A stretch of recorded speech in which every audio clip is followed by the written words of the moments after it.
Your mother yelled at you most days growing up. You understand now it was a way for her to feel like a person.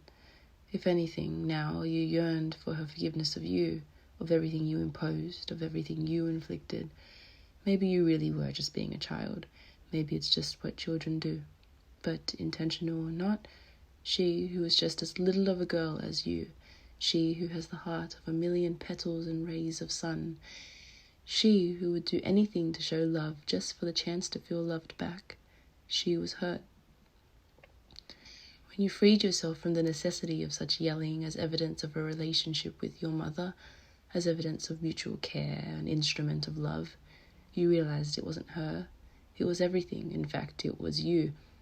And so you traveled, maybe as an escape, maybe just to remove yourself from the idea that you were a bad daughter. You realized this is all she ever wanted to do. She wanted to see the world just as much as you. She wanted to feel small in the massiveness of everything before her. She wanted to see the beauty before obligation became essential to her being. Perhaps freed is the wrong word, because, to be honest, you often miss the raising of her voice as a disguise for the words, "I love you, Nicole." You missed how hopeless you felt when you made her cry. Not because you missed making her cry or feeling hopeless, but because after she did, and after you would cry, that is, she would cut you fruit in small cubes. Apple, mango, nectarine, golden peach.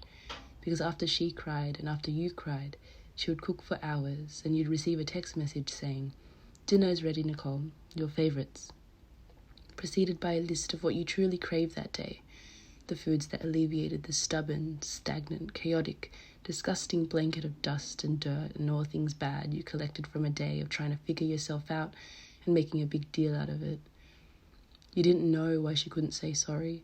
You didn't know why she couldn't accept her own fault. You didn't see that she was just scared that you'd see her as she saw herself. You didn't see that she lived in fear of becoming someone you would stop depending on. You didn't know why until you became exactly that. Now you fall in love and leave. Now you yell and cry and inflict pain and expect immunity. Now you cut fruit for those you love.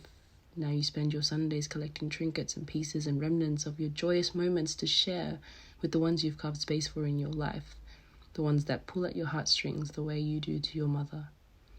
Now you cry relentlessly when you feel like you are not enough, when all you want is all you can't say, when all you desire is everything you've learnt to require less of. You decide one evening as your mother makes you tea in the kitchen of your childhood home that you understand the idea of love without condition because of her. "Sit down, I'll do it," you say to her, and you decide, again, this evening, that it is your turn to cut fruit in small cubes until your mother consumes all the apples and peaches and nectarines and mangoes in the world.